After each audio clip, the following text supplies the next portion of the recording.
Hi and hello there, Scorpio. Welcome new subscribers. My name is Yan, returning Istam buyers. Thank you po sa inyong walang sawang love at support for me. At kung di pa alam pa other channel, link down below sa ating description box. So if interesado, ay click lamang yung link na yan para kayo mapunta there at araw-araw ay nag-upload tayo ng collective readings for all signs doon. At yun nga, cross-watchers ni Scorpio or my Scorpio placement sa natal/birth chart, welcome din kayo. So let's go ahead and check this mga mensahe para sa iyo, Scorpio. Pasalamatan muna natin si Archangel Michael at ang mga angel guides ninyo para sa palagian nilang presence sa reading. Thank you so much, Archangel Michael and angel guides, spirit guides ni Scorpio. Can we get messages right here for them, please? What the Scorpio needs to know? Mga mensaheng dapat malaman ni Scorpio. Can you please show me? Is Scorpio.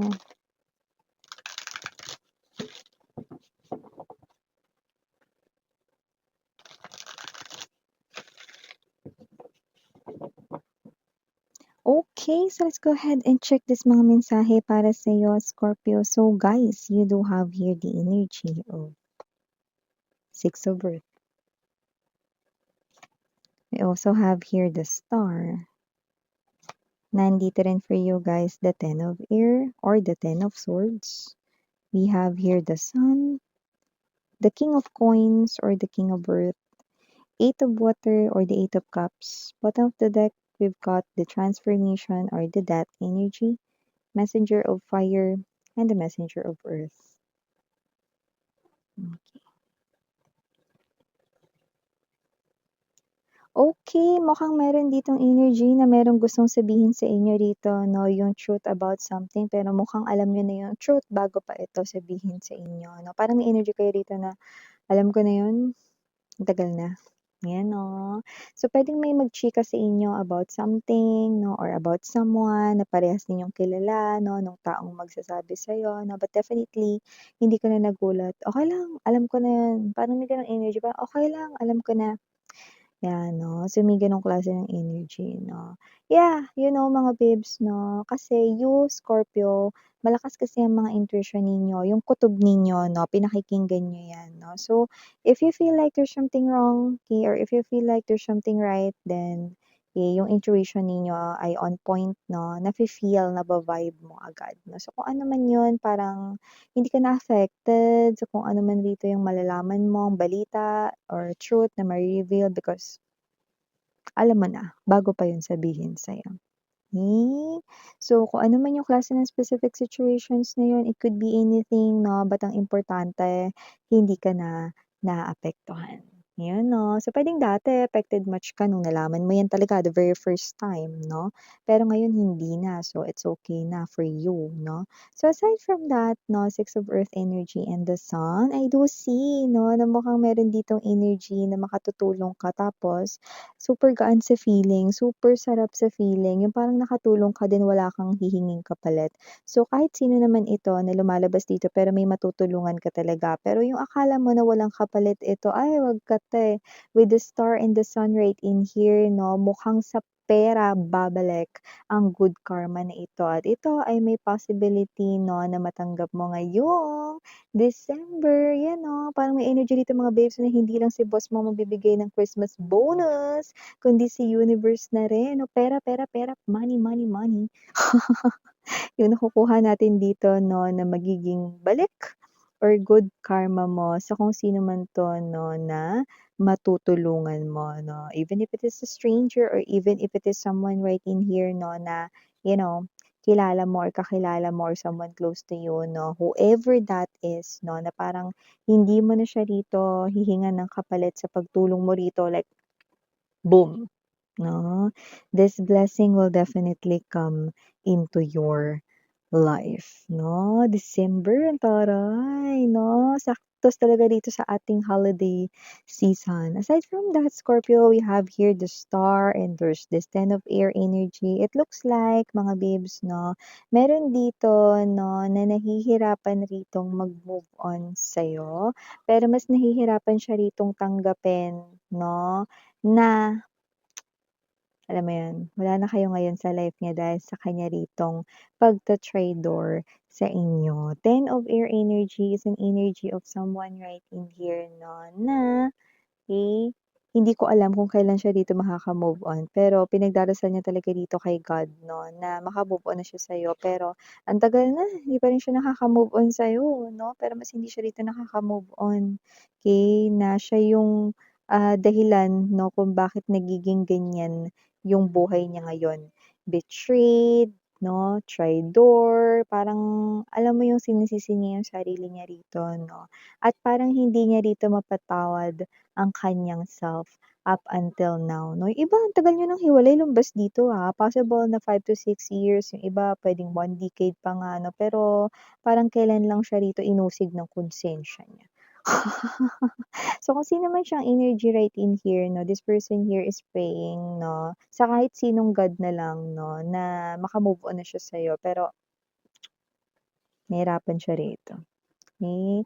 May energy rito na mga sa darating na mga, buwan dito 'no, maaaring kayo rito ay i-spy niya or i-stalk niya. Puwedeng sa social media, pero yung iba hindi makokontento sa social media, pupuntahan rin kayo nito. Okay. So, there's an energy here of your ex, of course, mga mahal, no? So, maliban diyan, Scorpio, we've got here the messenger of fire and there's this transformation energy. I do see na meron ditong energy, mga babes, no, na possible na meron ditong someone around you, no, na posible rito na nagbabalak ng hindi maganda. So, nakikita natin dito that universe na puwede pang pagpabago daw ang isip nitong tao na 'to na bago niya 'yan gawin, okey? So, kung ano man 'yun, in other words, mali 'yun, okey? So, may napi-pick up tayo rito ng mga specific message, puwedeng sa love, possible na may energy siya ditong may iba siya nagugustuhan pero may person na siya. So, 'yun ay malinaw na pakikiapid or, pangangaliwa, tama ba 'no? So, maaaring, bigyan mo raw siya rito ng kaliwanagan 'no bago niya 'yan gawin, someone you already know or yung iba naman baka nagtatangka ritong mangupit or kumuha rito ng perang hindi kanya 'no. So, may energy rito that your words are powerful and your words can save, Scorpio 'no. So, parang may energy rito na puwedeng 'yan ay iyo ritong matunugan or malaman 'no, and then bago 'yan mangyari 'no, puwede mo pa siya rito na matulungan 'no, na huwag 'yang ituloy 'no, na huwag 'yang gawin dahil 'yan ay posibleng pagsisihan niya lamang sa huli 'no. This is someone right here na hindi ko nakikitang magsasawalang-bahala ka lang. Kasi kung sino 'tong lumalabas na 'to, possible rito na 'yan ay isa sa mga taong malapit sa buhay mo or isa sa mga close people here in your life. Puwedeng friends, family members, or kamag-anak, ganyan 'no, or katrabaho na friends na rin 'no.